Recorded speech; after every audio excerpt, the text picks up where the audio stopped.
हिंदी के लेक्चर में पढ़ेंगे गोवा जैसे मेंढका का स्वाध्याय। एक बार गो थ्रू करेंगे। तो फर्स्ट क्वेश्चन है, प्रवाह तालिका पूर्ण कीजिए। यात्रा के दौरान लेखक की दिनचर्या, मतलब जब वो गोवा घूम रहे थे तो उनकी पूर्ण दिनचर्या क्या थी, उनका शेड्यूल क्या था, वो पूछा है।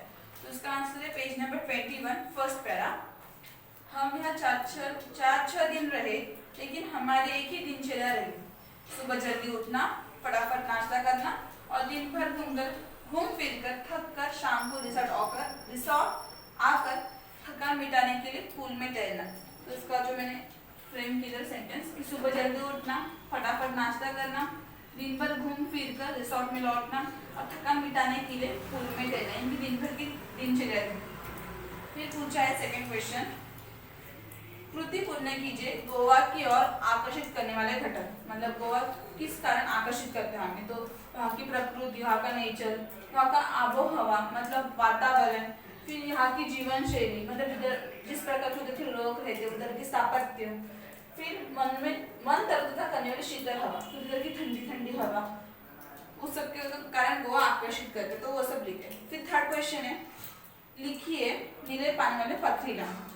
तो अंजुना जो बीच था वो नीले पानी वाला तथा गहरा बीच था। उसकी एक और पहाड़ी थी जिससे मनोरम दृश्य देखा जा सकता था बीच का। और जो अंजुना बीच था वो मतलब फिल्म इंडस्ट्री की पहली पसंद थी, क्योंकि वहाँ बहुत सारे हटके फिल्म्स की शूटिंग की गई थी। तो अंजुना जो बीच था वो नीले पानी वाला पथरीला बीच था। और उसकी एक और पहाड़ी थी, तो मछुआरे, उसके एक और जो पहाड़ थे उससे उसका मनोरम दृश्य देखा जा सकता था। फिर सेकंड क्वेश्चन है रेतीला तथा उथाला। तो जो बेनालिया बीच था वो रेतीला था और उथाला था, वो ज्यादा डीप नहीं था। और उसमें सुबह सुबह बड़ी मात्रा में मछलियां पकड़ी जाया करते थे। तो वही लिखा है कि रेतीला तथा उथाला बेनालिया बीच, और वहाँ सुबह सुबह बड़ी मात्रा में मछलियां मिलती थी, इसलिए वो मछुआरों की पहली पसंद थी बेनालिया बीच। फिर सबसे लंबा, अभी गोवा का जो सबसे लंबा बीच है वो कलिंगुड़ बीच है, जिसकी लंबाई 3 से 4 किलोमीटर तक है। और वह पर्यटक बहुत ज्यादा मात्रा से कलिंगुड़ बीच पर आते हैं। तो सबसे लंबा कलिंगुड़ बीच। तो नेक्स्ट क्वेश्चन है कि गोवा के प्राकृतिक सौंदर्य दर्शनीय वाक्य, मतलब जिस वाक्य से हमें गोवा का नेचर पता चले। तो जो गोवा है वो किस लिए फेमस है, तो ज्यादातर समुद्र, सफेद रेतीली तटों के लिए फेमस है। फिर वहाँ पर बहुत सारे हरितरण, मतलब बहुत सारे पेड़ है। फिर वहाँ गहरे पानी वाला वो अंजुना बीच है। और जो वो जब शाम ढलती है और रात होती है तो समुद्र में जो चांदनी फैल जाती है, तो उसका एक दृश्य बहुत अद्भुत होता है। तो इस सब बात के लिए गोवा बहुत प्रसिद्ध है। तो ये लिखा है हमने हरितमा से भरपूर, मतलब बहुत सारे पेड़ है वहाँ पर, खूबसूरत सफेद रेतीले समुद्र तट। मैंने बोला था कि गोवा में करीब मिलाकर 40 समुद्र तट है, बट उसमें से सिर्फ 8 महीने चंद्रमा की चांदनी से नहा हुआ समुद्र, मतलब जब रात होती है तो चंद्रमा का जो प्रकाश पड़ता है तो उससे समुद्र के अलग ही दृश्य दिखाई देते हैं। फिर गहरा नीला पानी वाला अंजुना बीच, नीला पानी दिखाई तो बहुत डीप है वो। फिर सेकंड क्वेश्चन है, नेक्स्ट क्वेश्चन है, कृति पूर्ण कीजिए। नवरात्रि तथा दशहरा पर्व में गोवा की अलग अलग परंपराएं। तो क्या करते हैं वो लोग, जब दशहरा और सब पर्व मनाते हैं तो सुबह सुबह जल्दी उठते, अपनी वाहनों की साफ सफाई करते, उनकी पूजा करते। फिर उनके यहाँ जो लड़कियां वो गरबा का पर्व मनाती है। और एक शाम को भगवान की पालकी मंदिर लेकर जाते हैं, पर वो रावण का पुतला कभी नहीं जलाते। तो सब गोवा की बातें हैं कि घरों घरों में, गली मोहल्ले में माँ दुर्गा की घट स्थापना करते हैं। मतलब जैसे हम करते हैं माँ दुर्गा की घट स्थापना, सेम वैसे ही गोवा में भी की जाती है घट स्थापना। फिर लड़कियों के द्वारा गरबा का पर्व मनाया जाता है, गरबा होता है वहाँ। यहाँ पर हम रावण का पुतला जलाते, वो लोग रावण का पुतला नहीं जलाते।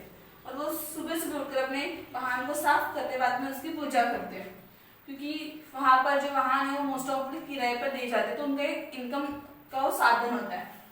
फिर शाम को भगवान की एक पालकी मंदिर लेकर जाते हैं और एक विशेष पेड़ की पत्तियां होती है वो तोड़कर एक दूसरे को देकर दशहरे की शुभकामनाएं देते हैं।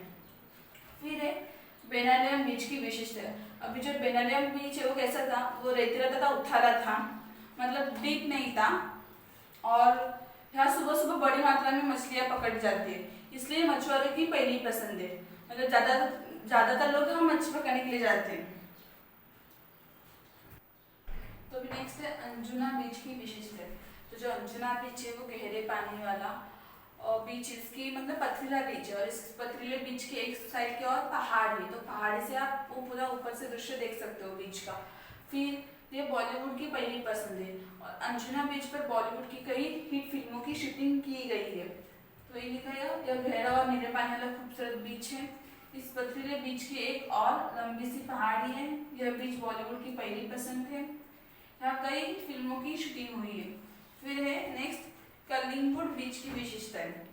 अभी जो कलिंगुड बीच है वो गोवा का सबसे बड़ा बीच है और यह बीच 3 से 4 किलोमीटर तक फैला हुआ है और यह बहुत रेतीला बीच है। तो वही लिखा, यह काफी रेतीला बीच है, गोवा का सबसे लंबा बीच है। यह बीच 3 से 4 किलोमीटर तक फैला हुआ है। तो आगे सोचिए और लिखिए। दृश्य, इसका विलोमार्थ क्या होता है? दृश्य मतलब देखना, इसका विलोम होगा श्रव्य मतलब सुनना। फिर इसको उपसर्ग लगाना है, तो अगर दृश्य को कौन सा हम परि लगाएंगे आगे तो क्या होगा? परिदृश्य, एक नया वर्ड बन जाएगा। दृश्य के आगे परि उपसर्ग लगाया तो फिर इसका पर्यायवाची कि दृश्य की जगह हम और क्या लिख सकते हैं कि वो दृश्य बहुत अद्भुत था, तो हम नजारा भी बोल सकते हैं कि वो नजारा बहुत अद्भुत था। पर्यायवाची मतलब समानार्थी वर्ड उसका। फिर है दृश्य को प्रत्यय लगाना है, पीछे लगता है उसको प्रत्यय बोलते हैं। तो अगर हम अवली लगाएंगे तो ये बन जाएगा दृश्यावली। प्रत्यय पीछे लगता है, उपसर्ग आगे लगता है। दृश्य मतलब देखना, श्रव्य मतलब सुनना और दृश्य का समानार्थी क्या? नजारा। सोचकर लिखना था तो लिख दिया। तो एक स्वमत है लास्ट में, प्रकृति को सुंदर बनाए रखने में मेरा योगदान विषय पर अपने विचार लिखिए। तो जो प्रकृति है वो ईश्वर ने इंसान को एक बहुत खूबसूरत गिफ्ट दिया हुआ है, तो उसका जतन करना मतलब उसको अच्छे से संभालना, उसका पालन करना उस प्रकृति का, वो हर एक इंसान का कर्तव्य है जो इस भूमि पे रहता है। तो ऐसे प्रकृति का पालन करने के लिए हम क्या क्या कर सकते हैं? फिर लोगों में मतलब जो प्लास्टिक होता है, प्लास्टिक की थैलियाँ हम यूज करते हैं, उससे वो हानि होती है प्राणियों को, पक्षियों को, तो हमें उस थैलियों को यूज करना बंद कर देना चाहिए और उसकी जगह जो कपड़े की थैलियाँ होती है उसका यूज करना चाहिए। फिर जो हम कचरा होता है, कभी कभार हम रास्ते में चलते तो हम कुरकुरे खाते हैं, फिर जो चॉकलेट्स खाते हैं तो उसका जो रैपर होता है हम वैसे फेंक देते, तो उससे अच्छा आप वो कचरे के डब्बे में फेंको। और अगर आसपास कचरे का डब्बा नहीं हो तो हमारे बैग में छोटा सा पैकेट होता है बाजू में बॉटल रखने के लिए दोनों साइड, तो उसमें से एक काम यूज कर सकते हो। अगर बाद में कचरे का डब्बा मिल जाए तो उसमें हम डाल सकते हैं। और स्कूल में क्या होता है, कई बार जो स्काउट गाइड्स की टीम्स होती है उनको एक समाज सेवा करने का चांस मिल ही जाता है, तो जो स्काउट गाइड के बच्चे होते हैं वो क्या कर सकते हैं, रैली निकाल कर या फिर एक जो तो क्या वो स्काउट गाइड के बच्चे स्वच्छता अभियान का भी कार्यक्रम कर सकते हैं। तो हाथ में वो झाड़ू या फिर कचरा भरने के लिए जो चाहिए वो साहित्य लेकर अपने परिसर में अपना परिसर साफ कर सकते हैं, क्योंकि इधर उधर जो कचरा फेंकता है तो उठाना हमारी जिम्मेदारी होती है। जो महानगर पालिका की जो गाड़ी आती है कचरा उठाने वाली, सिर्फ उनकी जिम्मेदारी नहीं होती कि जो नगर है वो साफ रखे, उस नगर में जो व्यक्ति रहता है हर एक व्यक्ति, उस हर एक व्यक्ति की जिम्मेदारी होती है कि वो अपना परिसर स्वच्छ रखे। फिर तो हम देख ही रहे कि अभी हर विश्व में ग्लोबल वार्मिंग बहुत बढ़ रही है बिकॉज ऑफ कार्बन डाइऑक्साइड, तो वो कम करने के लिए उसका स्तर हमको पेड़ लगाना चाहिए, वो फिर वो किसका भी हो हर जगह। मतलब अगर हम पेड़ लगाएंगे, अपने बर्थडे के दिन भी लगाएंगे तो बहुत हो जाता है, अगर आप रोज नहीं लगा सकते या फिर वो स्वयंसेवक की तरह काम नहीं कर सकते तो एक मन में एक इच्छा रखो कि हर साल मैं अपने बर्थडे पर एक पेड़ लगाऊंगा।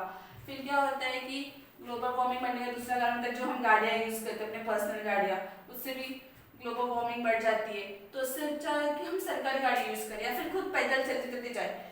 चलने की वजह से क्या होता है अपना फिजिकल एक्सरसाइज भी हो जाता है और बॉडी को अच्छा ह्यूमिडिटी भी बढ़ती है अपनी।